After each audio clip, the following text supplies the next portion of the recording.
So on May the 1st, 2020, my daughter passed away in hospital. We followed all the rules. And because we were following all the rules, only one parent was allowed to be with her when she passed away.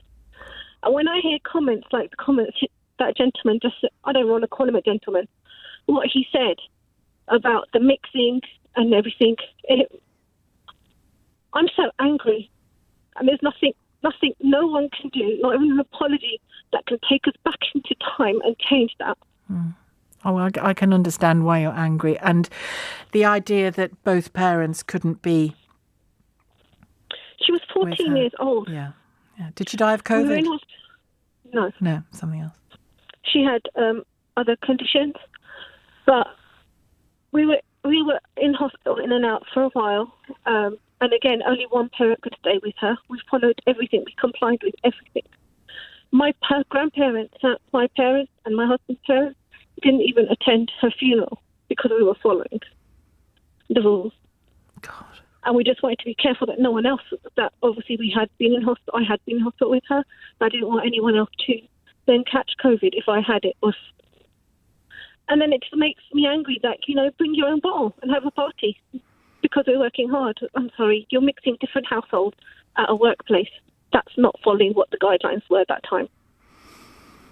And tell me about those days when only one of you could be with her. And did you know that she was dying at a certain point? No. You didn't? No. No, we didn't. She was ill. She'd been ill for 7 years, on and off, so she had a few disabilities and other problems. But she was critical. She was not in a good place. 2 days before she was ill, she was taken to cardiac ICU. And still we were told only one parent. Only one parent. Up until the last, I was sitting out that last, every day, those 2 days she was in ICU. One parent was in the car outside the hospital. It's so cruel, and yet it is cruel. And if I'd been the doctor saying only one of you, or the nurse saying only one of you, I'm actually not sure I could have done that, to be truthful. But they were following the rules. I know.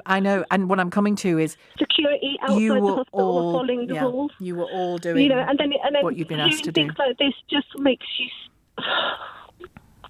I don't even know if it's anger or just being upset, because nothing could go take us back there and change it. Not even an apology, nothing. I did that very day. I brought it up with the hospital, and they changed their rulings in honour of my daughter Boban. But it didn't change what happened to us. But what I was worried about, I didn't want any other family to go through it. But she's got 2 other sisters. Their biggest question to us is, why couldn't we see her when she went into ICU? Why couldn't we see her? Yeah.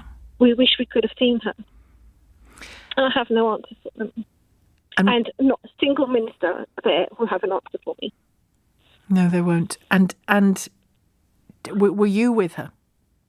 Yeah. And did she die peacefully, Sangeeta? I don't know. Who knows?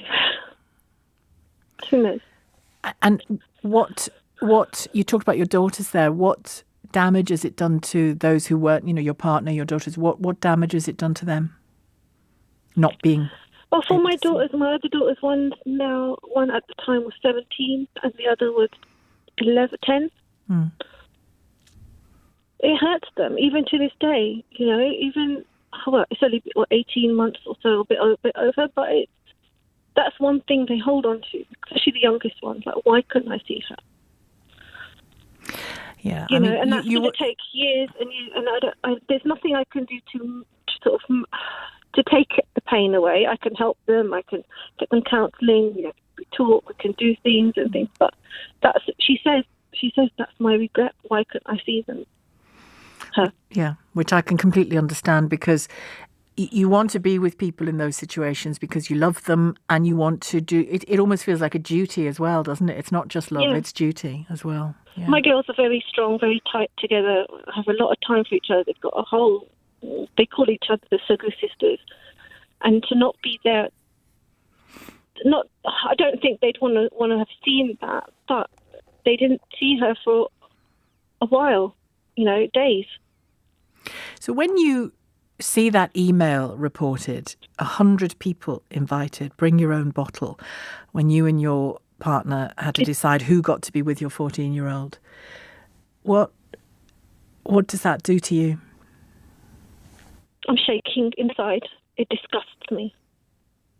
It disgusts me. Do you because I think then we were still getting the daily, I can't remember now, but I don't know if we were getting the daily updates of how many people are passing away. Please don't mix. We were. And both of us were not allowed to be by her side at that last moment. And was her funeral restrictive as well? Yep.